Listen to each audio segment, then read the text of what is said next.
योऽन्तः प्रविश्य मम वाचमिमां प्रसुप्तां सञ्जीवयत्यखिलशक्तिधरस्वधाम्ना अन्याश्च हस्तचरणश्रवणत्वगादीन् प्राणान्नमो भगवते पुरुषाय तुभ्यं।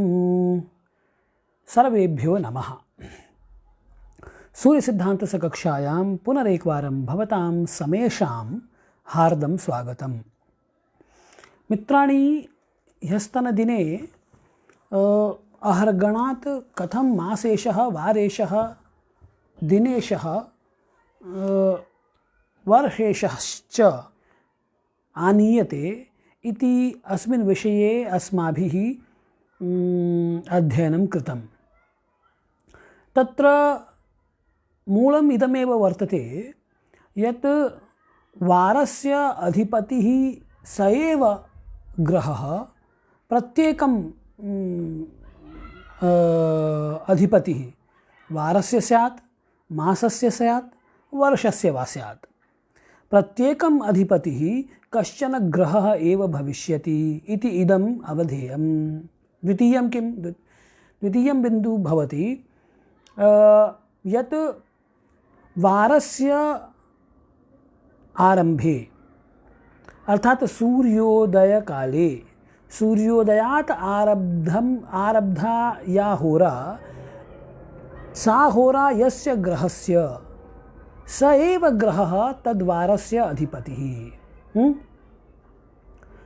पुनश्च यः वारपतिः सः वारः यदि मासस्य आदिमः वारः प्रथमः वारः वर्तते चेत् स एव मासपतिः। एवञ्च यदि असावेव वारः वर्षस्य प्रथमः वारः तर्हि स एव ग्रहः वर्षपतिश्च। यथा उदाहरणेन रविवासरे सूर्योदयात् प्रथमहोरायाः अधिपतिः सूर्यः भवति, अतः सः वारः रविवारः, अर्थात तस्य वारस्य अधिपतिः सूर्यः। एवं रीत्या असौ वारः रविवारः वारेशश्च सूर्यः। यदि रविवार एव मासस्य प्रथमं दिनं स्यात्, प्रथमः वारः भवेत्, तर्हि रविः एव मासपतिः अपि भविष्यति। तथैव यदि वर्षस्य प्रथमे दिने प्रथमे वारे सूर्यस्य वारः स्यात्, प्रथमः वारः सूर्यस्य स्यात्, तर्हि असौ सूर्य एव वर्षेशश्च भविष्यति इति। पुनश्च एतत् ज्ञानम् अहर्गणबलात् कथं स्यात् इत्येतदर्थं ह्यस्तनदिने अस्माभिः सूत्रम् अधीतं यत् मासाब्दिदिनसङ्ख्याप्तं द्वित्रिघ्नं रूपसंयुतं सप्तोद्धृतावशेषौ तु विज्ञेयौ मासवर्षपौ इति। अनेन प्रकारेण मासेशस्य वर्षेशस्य च ज्ञानं भविष्यति। तत्र मूलं यद् वर्तते, यदि विचारयामश्चेत् मूलं तावत् होरायाः अधिपतिरेव खलु। यतोहि होरातः एव इयं गणना अधिपतीनाम् आरब्धा। सर्वादौ दिनस्य आरम्भे आरम्भिकहोरा कस्य ग्रहस्य, तर्हि तस्य ज्ञानं कथं स्यात्? उत इदमपि वक्तुं शक्यते यत् अद्य रविवासरः अथवा अद्य गुरुवासरः अथवा अद्य शुक्रवासरः इत्यस्य ज्ञानं कथं स्यात् इत्येवं जिज्ञासिते सति इदम् सर्वादौ किं ज्ञातव्यं यत् होरायाः स्वामिनः के। तर्हि पश्यन्तु, इयं ग्रहकक्षा अथवा अयं ग्रहकक्षाक्रमः, तत्र पृथिवी वर्तते, पृथिव्याः उपरि चन्द्रः, ततः उपरि बुधः, ततः शुक्रः, ततः सूर्यः, ततः मङ्गलः, ततः गुरुः, ततः शनिः इति एवं रूपेण ग्रहकक्षाः सन्ति।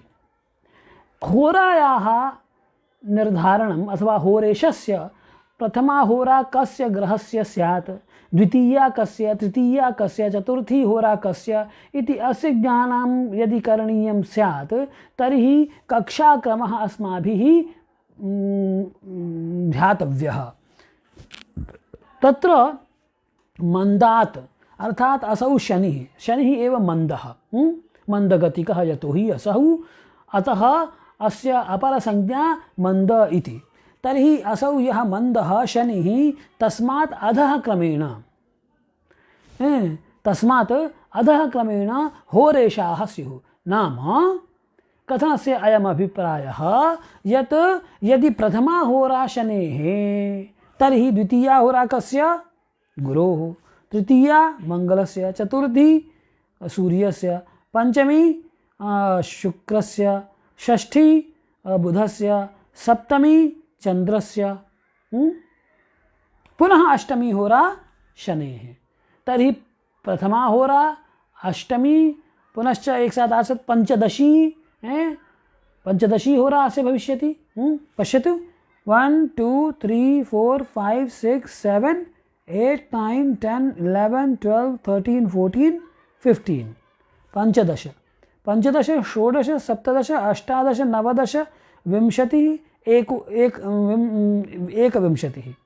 तर्हि प्रथमा होरा, अष्टमी होरा, पंचदशी अथ च एकविंशी होरा शनेः।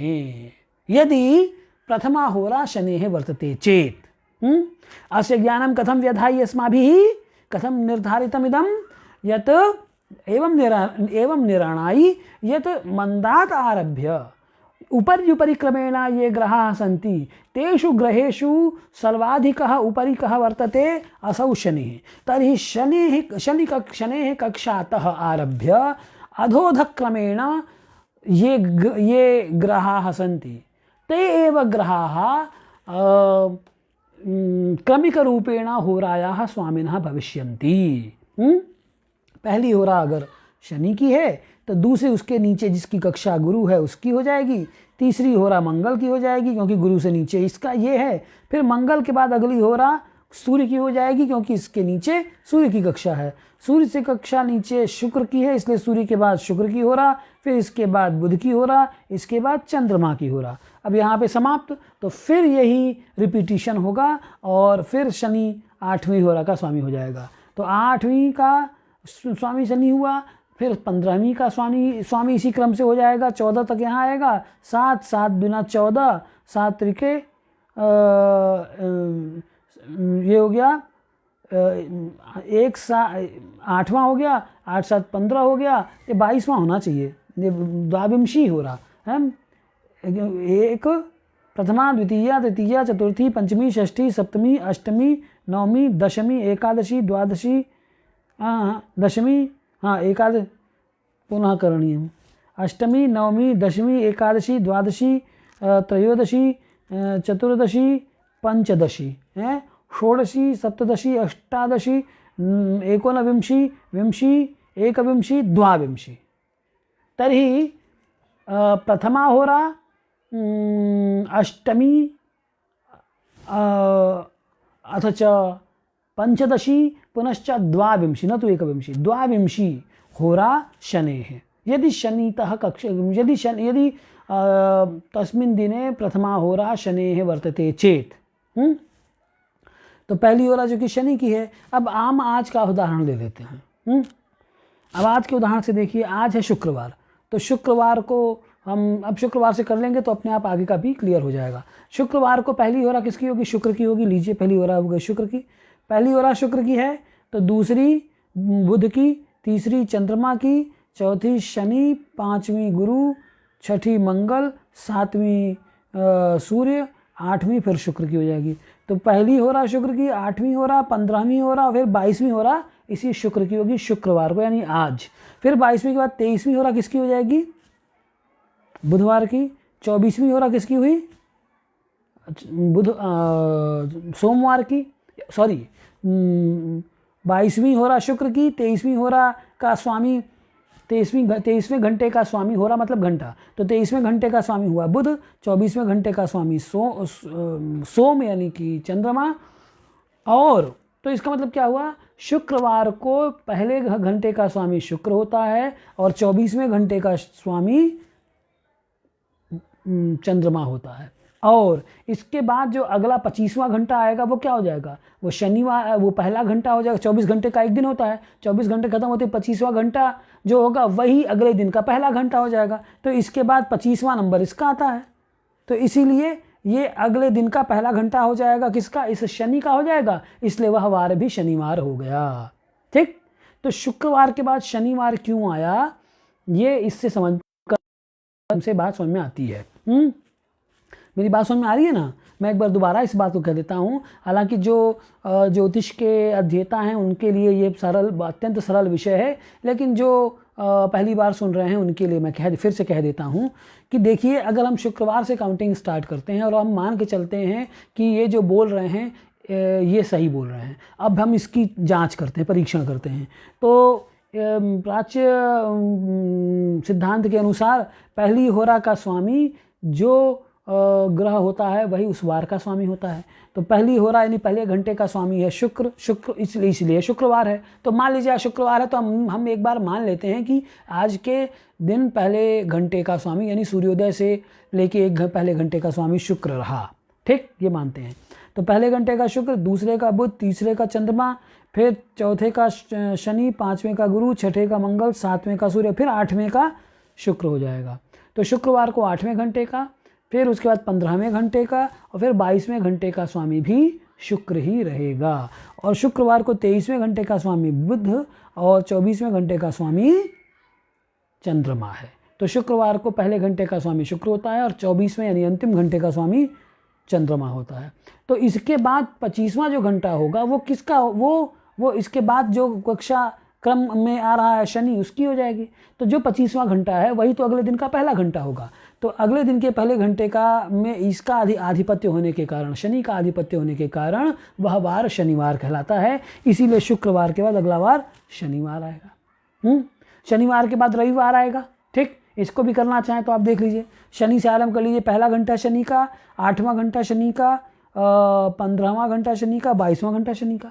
22 के बाद मतलब 23, 24, तो शनिवार को अंतिम घंटा किसका हुआ, मंगलवार का हुआ, 24वां घंटा। और उसके बाद जो 25वां होगा वो अगले दिन का पहला घंटा होगा, वो सूर्य का हो जाएगा। इसलिए अगले दिन के पहले घंटे का आधिपत्य सूर्य के पास होने के कारण अगले दिन इस ग्रह के नाम से होगा, इसलिए शनिवार के बाद रविवार आता है। ठीक, तो इसीलिए उन्होंने क्या कहा कि मंदात अधः क्रमेण चतुर्थाः दिवसाधिपाः। ये सूर्य सिद्धांतकार आगे कहेंगे इसी बात को कि मंदात अधः क्रमेण स्युः, अधः क्रमेण स्युः, अधः क्रमेण यानी कि नीचे उतरने के क्रम में जो चतुर्थ कक्षा होगी, फोर्थ होगा, वही अगले दिन का स्वामी हो जाएगा। तो शनि से फोर्थ किसका है, 1, 2, 3, 4 सूर्य का है। तो शनि के बाद अगला वारपति सूर्य हो जाएगा। सूर्य से काउंट कर लीजिए, 1, 2, 3, 4, तो सूर्य के बाद अगला वारपति कौन हुआ, चंद्रमा, इसलिए रविवार के बाद सोमवार। अब सोमवार से अगला वारपति कौन होगा, तो 1, 2, 3, 4, तो इसीलिए क्या हो जाएगा, सोमवार के बाद मंगलवार। और फिर इससे चौथा 1, 2, 3, 4, तो ये बुध आ गया। इसीलिए मंगल के बाद अगला वारपति कौन हुआ, बुध हुआ। यानी कि ग्रहों के कक्षा क्रम में आपको डायरेक्ट अगर पता लगाना है तो ग्रहों की कक्षा क्रम से भी आप कह सकते हैं। ग्रहों के कक्षा क्रम के स्वरूप में इस बात को, या दृष्टिकोण में, परिप्रेक्ष्य में इस बात को अगर किसी को समझाना हो तो आप कह सकते हैं कि भाई शनिवार ऊपर जो सबसे ऊपर कक्षा शनि की है उससे नीचे आते जाओ, और नीचे जो चौथा नंबर की कक्षा होगी वही अगले दिन का स्वामी, जिसकी कक्षा होगी वही ग्रह अगले दिन का स्वामी होगा। ठीक, तो ये बात है। अच्छा, फिर एक बात जो कल हमने कही थी, इसका उपपत्ति तो ये बात हो गई थी कि हम क्यों मासाग्नम द्वितीयग्नम रूप संयुतम ऐसा कर रहे हैं। अब आगे की बात करते हैं।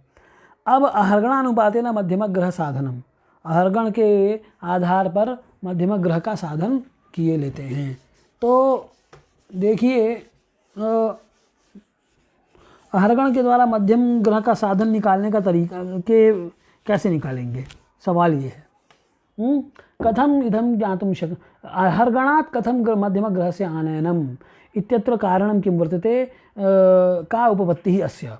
तर्हि पश्यतु, कल्प्यतां यत् 1 कोटि, इदानीं सैकड़ा हजार 10,000 लाख 10 लाख करोड़ 1 कोटि मित दिनैः ग्रहस्य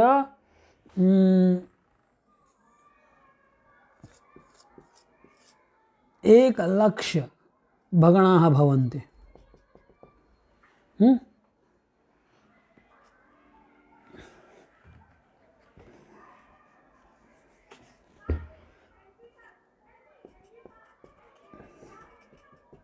ठीक है, यदि 1 कोटि मित दिनैः कस्यचिदपि ग्रहस्य भगणाः 1 लक्ष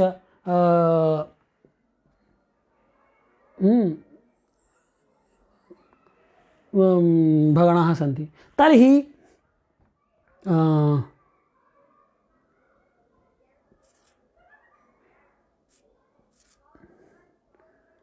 40 लक्षमिति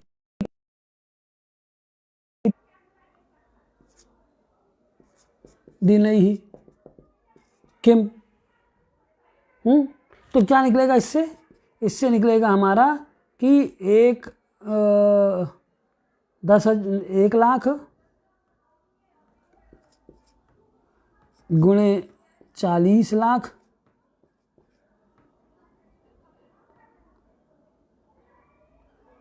बटे 1 करोड़ 1 कोटि।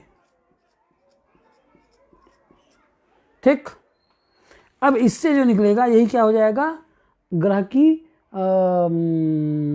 की स्थिति का पोजीशन के बारे में पता चल जाएगा, हैं। ग्रह की गति यानी इतने दिनों में, अगर 1 कोटि मित दिनैः ही एतावत गति ही, भाई ये गति ही तो है ना ये। अगर हम कह रहे हैं कि 1 लाख भगण हुए तो 1 लाख भगण बोलिए आप, और चाहे उसको क्या बोल दीजिए 360 लाख अंश बोल दीजिए, क्योंकि एक भगण में 360 अंश होते हैं।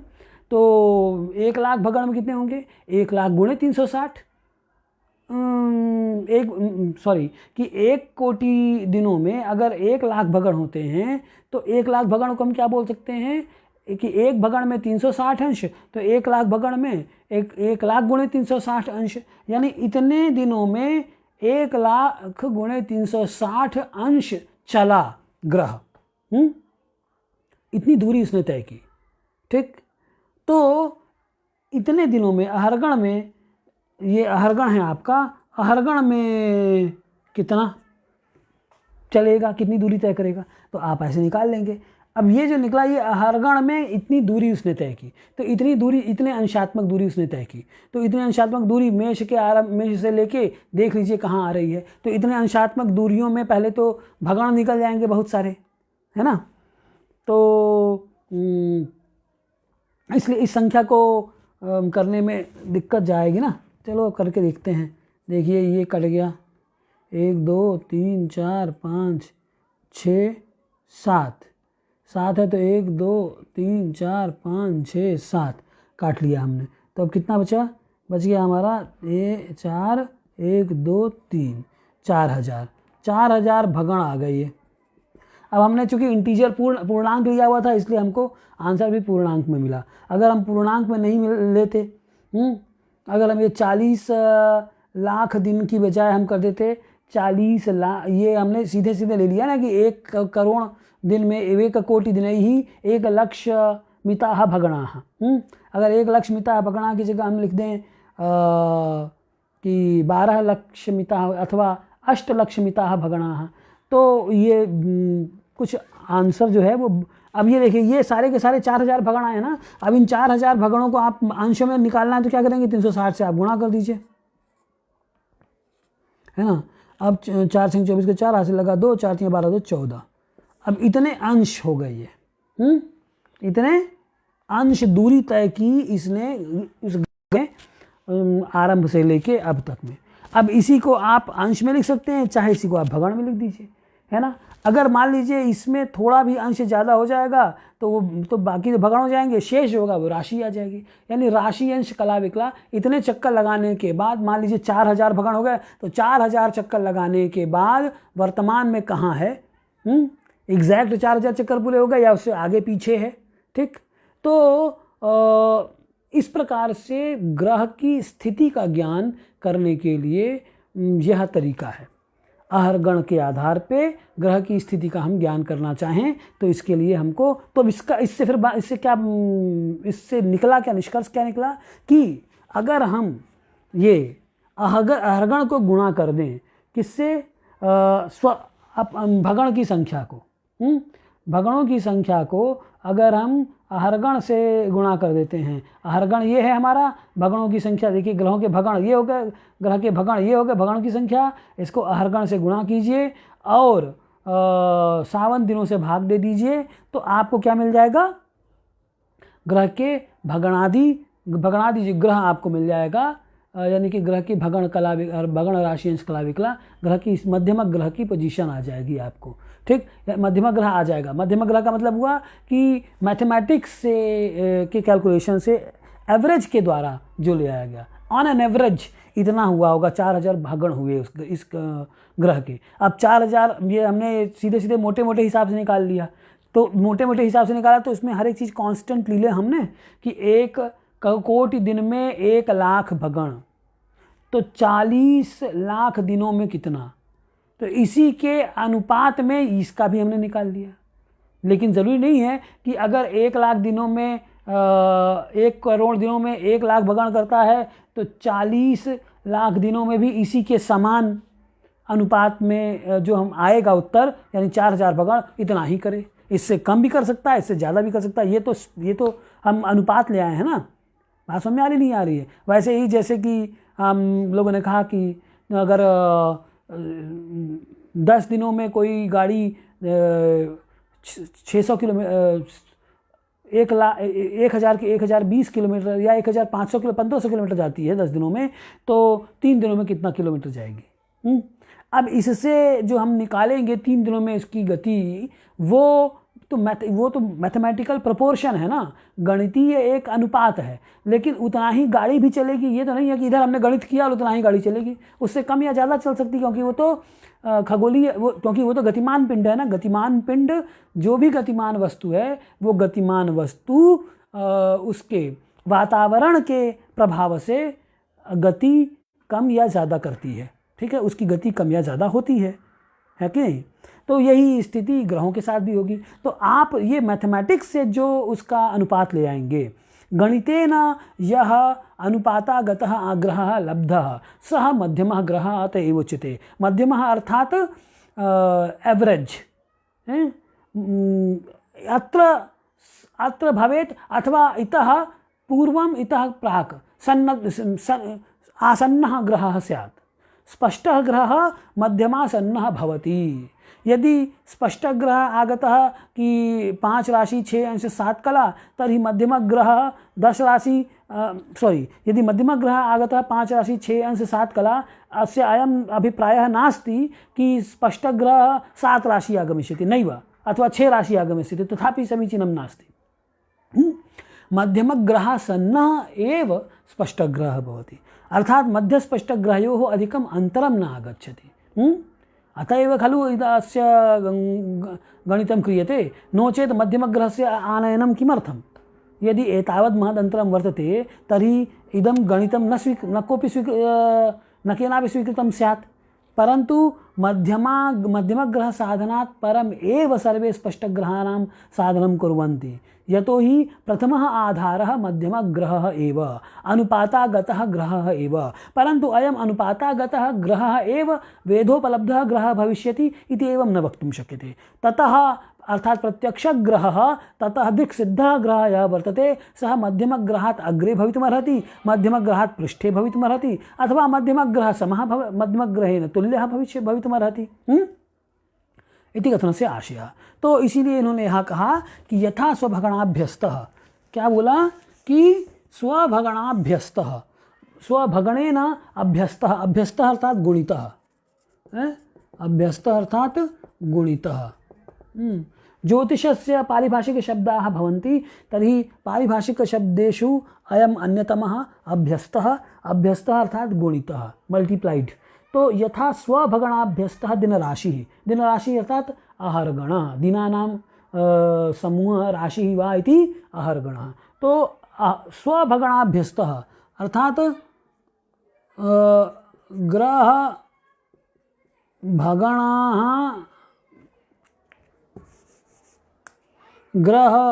भगणाः गुणे अहर्गणः दिनराशिः। ठीक, दिनराशिः। तो क्या बोला कि स्वभगणाभ्यस्तः, स्वभगणेन अभ्यस्तः अर्थात गुणितः दिनराशिः अहर्गणः विभाजितो मध्यगत्या भगणादिर्ग्रहो भवेत्। कुवासरैः, दिनराशिः कुवासरैः विभाजितः। किं? कुवासरैः। कु अर्थात कुदिनम् अर्थात सावनदिनं, कुवासरः अर्थात सावनवासरः। तर्हि कुवासरैः अर्थात सावनदिनैः।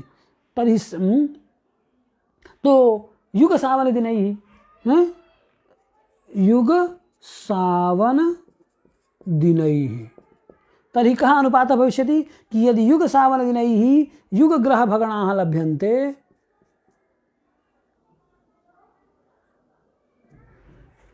युगग्रहभगणाः लभ्यन्ते तदा अहर्गणेन किम् इति अनेन एवं रीत्या, यथा पश्यतु अत्र आसीत् कि कल्प्यते यत् एकस्मिन् युगे ग्रहस्य एतावन्तः भगणाः। कति भगणाः? 1,00,000मिताः भगणाः कस्यचिदपि ग्रहस्य। एकस्मिन् महायुगे दिनानि कियन्ति वर्तन्ते? तर्हि 1,00,00,000परिमितानि इति कल्पना एव, ऊहा एव। तर्हि यदि 1,00,00,000परिमितैः सावनदिनैः दिनराशिभिः यदि ग्रहस्य 1,00,000मिताः सन्ति तदा अहर्गणेन अथवा दिनराश्या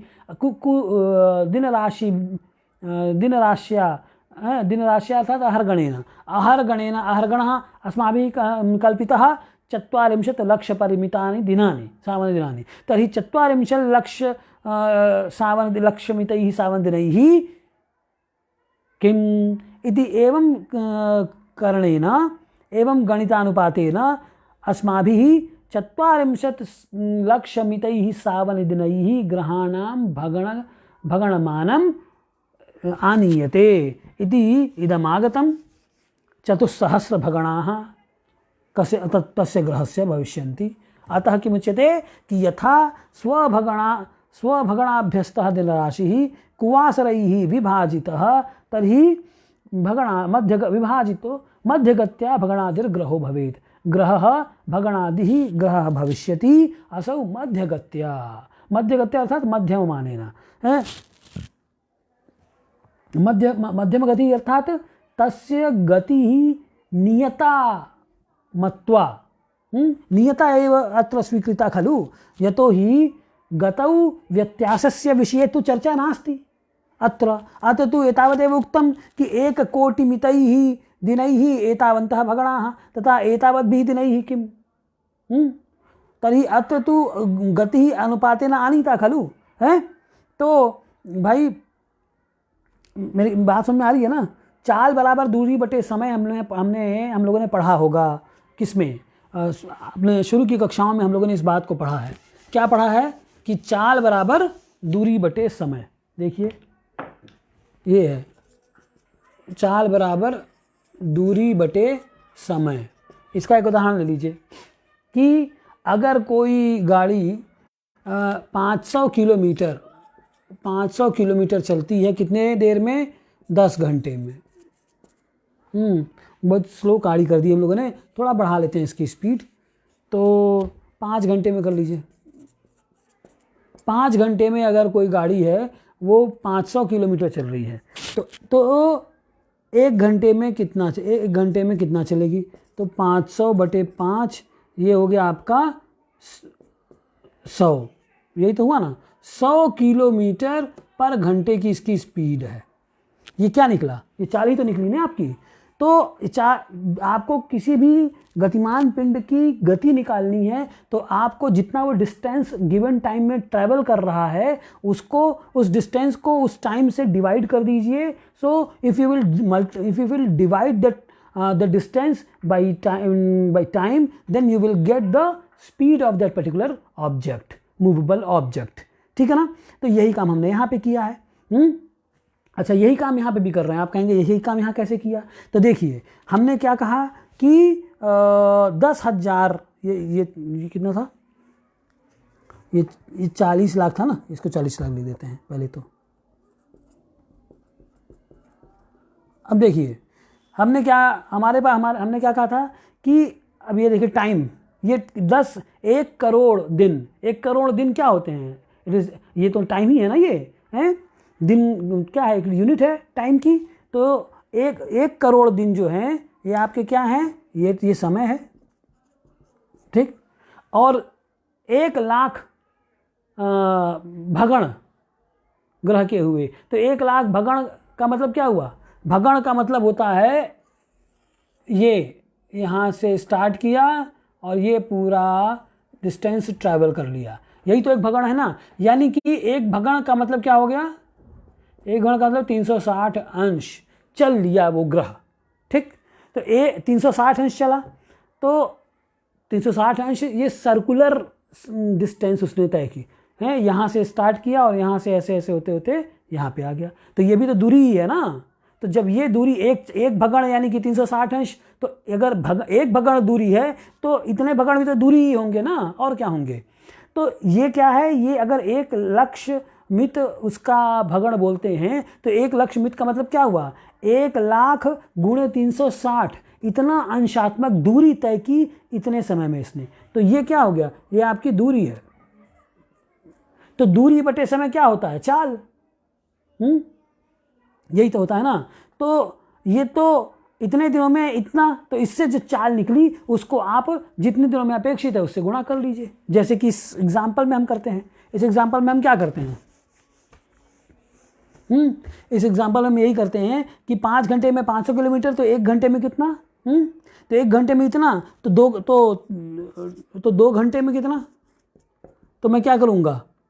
या तो यूँ लिखूँ 500/5 गुणे 2, ऐसे कर दूँ, या जो तो तब भी हो जाएगा है। तो फिर क्या करेंगे? इसको आप या तो 1000/5 लिखिए और चाहे तो उसे 200 लिख दीजिए, या जैसे भी लिखिए। ठीक। तो ये देखिए, ये अपेक्षित हुआ ना कि अगर 1 घंटे में इतना तो 2 घंटे में कितना, तो 1 घंटे में जितना आया उसको हमने मल्टीप्लाई कर दिया जितना से कि जितने घंटे में हमें जानना है। यही काम आप इसमें भी करते हैं। क्या करते हैं कि 1 करोड़ 1 कोटि दिन ही आपका हो गया 1 लक्ष भगणाः। ठीक। यही तो कह रहे हो। तो 1 दिन में कितना? तो 1 दिन में 1 लक्ष भगण बटे 1 कोटि दिन। ठीक। ये भगण हो गया आपका दूरी, ये दिन हो गया समय। इससे आपने चाल निकाल ली। अब ये जो चाल निकली, इस चाल को अब हम क्या करेंगे? 1 दिन में जो निकली इसको हम जितने दिनों में जितना टाइम में हमें अपेक्षित है, तो हमारा टाइम को कितने टाइम में अपेक्षित था? हमको 40,000 दिनों में अपेक्षित था, तो इसको इंटू 40,000 कर देंगे। यानी 1 लक्ष, अब इसको ऐसे लिख लेते हैं, 1 लक्ष को अब गुणे हमको 40 लाख लिखना है।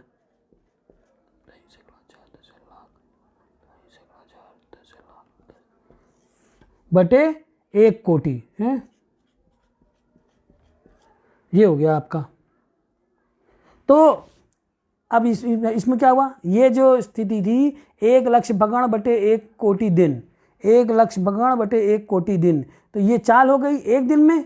तो इतने दिनों में कितनी? इसको गुणित कर दीजिए, जैसे आपने यहाँ गुणा किया था वैसे यहाँ पे गुणित कर दिया 40 लाख का। तो मुझे 40 लाख दिनों में, 1 दिन में अगर इसकी इतनी गति हो रही है 1 लाख बटे 1 करोड़, 1 लाख भगण बटे 1 करोड़ दिन, तो 40 लाख दिनों में कितना होगा? तो 1 गुणे 40 लाख। तो ये हमने कर दिया। तो मुझे इस प्रकार से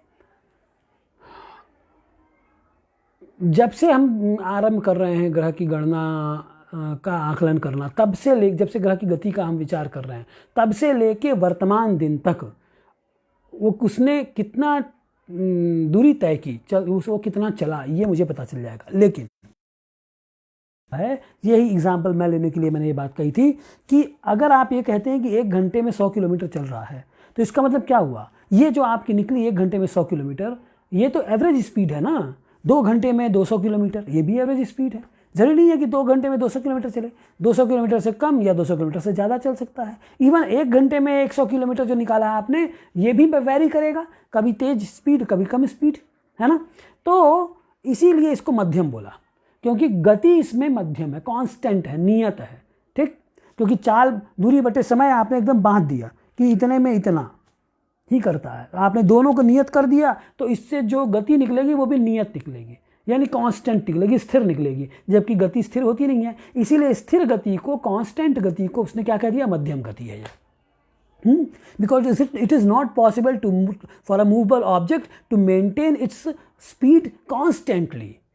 तो फिर जिसका मतलब ये हुआ कि जो मैथमेटिक्स से ले आए हैं आप, that is just an average speed, that's why it is called as average speed. ये इदम मध्यम गति इति उच्यते अस्माभिः। अवगतं खलु? तो इसीलिए उन्होंने कहा कि मध्यगत्या भगणादिर्ग्रहो भवेत्। अस्य अर्थं पश्यन्तु कि दिनराशिः अर्थात अभीष्टाः गणः यथा स्वभगणाभ्यस्तः यत्कालिकैः आत्मभगणैः युगपठितैः कल्पपठितैर्वा स्वभगणैः अभ्यस्तः। स्वभगणाभ्यस्तः अर्थात यथा स्वभगणाभ्यस्तः, यथा इति इत्यस्य अर्थं किं करोति कि यत्कालिकैः, यथा स्वभगणाभ्यस्तः, यथा अर्थात जिस प्रकार का आपका भगण हो। अगर युग भगण आपने ले रखा है तो आगे भी युग दिन लेंगे, अगर कल्प भगण ले रखा है तो कल्प दिन लेंगे, तो समान जातीय लेंगे। इसलिए उन्होंने बोला कि यत् कालिकैः आत्मभगणैः युग पठितैः कल्प पठितैर्वा स्वभगणैः अभ्यस्तः गुणितः तथा कुवासरैः तात्कालिकैः तज्जातीय सावन दिनैः युग सावनैः कल्प सावनैर्वा कल्प भगणः कल्प सावन दिनैः अथवा एकस्मिन् कल्पे यावन्तः भगणाः, यदि एतावन्तः भगणाः तर्हि एकस्मिन् कल्पे यावन्ति दिनानि तानि एव। यदि अत्र युग मध्ये भगणानां स्थितिः स्वीकृता वर्तते तर्हि अत्रापि युग मध्ये सावनदिनानां स्थितिः स्वीकरणीया। तो समान रूप से विभाजितः भक्तः तदा लब्धिः मध्यगत्या मध्यमगतिमानेन भगणादिः, भगण राशि भाग कला विकला विभागात्मकः ग्रहः यस्य भगणाः गुणकत्वेन गृहीताः सः भवेत्। तो फिर वो भगणादि ग्रह आपको मिल जाएगा। अथ अत्र मध्यगत्या इति प्रतिपदोक्तत्वात् न प्रतिदिन विलक्षण गतिकः स्पष्टो ग्रहः भवति। प्रतिपदोक्तत्वान् न प्रतिदिन विलक्षण गतिकः स्पष्टो ग्रहः भवति किंतु अनुपात सिद्धो मध्यमः ग्रहः स्यात् इत्यर्थः। तो यहाँ वो मध्यगति, ये जो कह रहे हैं ना मध्यगत्या इति प्रतिपदोक्तत्वात्, ये मध्यगत्या यहाँ पे बोला ना कि मध्यगत्या भगणादिर्ग्रहो भवेत्, तो कह रहे हैं कि मध्यगत्या इति पदस्य न प्रतिदिन विलक्षण गतिकः स्पष्ट ग्रह भवति। प्रतिदिन का विलक्षण जो स्पष्ट गति ग्रह है वो यहाँ नहीं लिया है, बल्कि अनुपात सिद्ध मध्यमः ग्रह है। इस अनुपात से जो सिद्ध एक मीडियम स्पीड वाला जो ग्रह है, एवरेज स्पीड वाला जो ग्रह है, उसका आनयन हुआ है, इसलिए इस ग्रह को भी मध्यम ग्रह ही कहेंगे। तो इसको उत्पत्ति को इसी बात से कह दिया कि युग कुदिनैः कल्प कुदिनैः वा यदि युगस्य ग्रहस्य युग भगणाः कल्प भगणाः वा लभ्यन्ते हैं। तो बार बार इस चीज़ को लिखना अच्छा नहीं लगता है। कई बार मुझे भ्रम सा होता है कि पृष्ठपेशो न हो कि युग कुदिनैः यदि युग भगणाः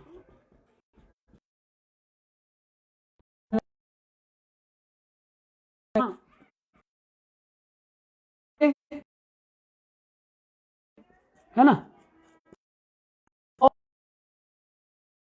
तो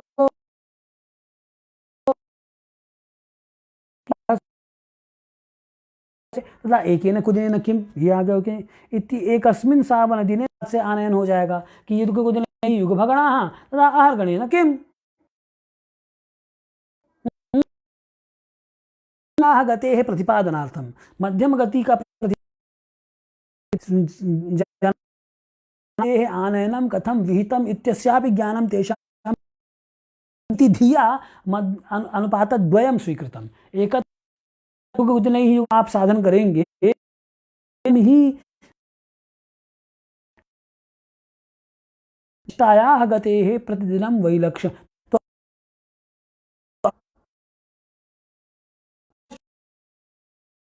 टाल नहीं सकते, प्रतिदिन बदलेगी, प्रतिदिन इसने गति की है वही स्पष्ट गति है। तो अगर मुझे प्रतिदिन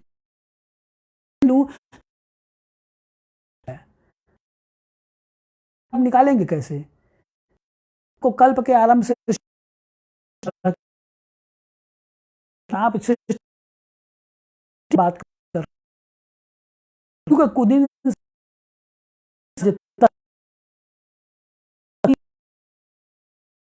तो जब प्रतिदिन अर्थम तो स्पष्टागति ही अपेक्षिता एवं स्पष्टम मध्य स्पष्ट आवश्यकता दिमग्रह से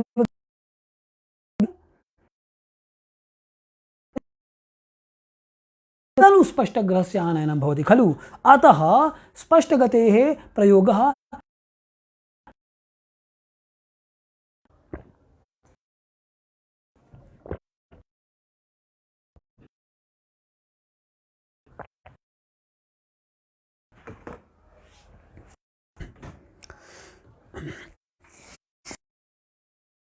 हम ले आएंगे वो ग्रह लंग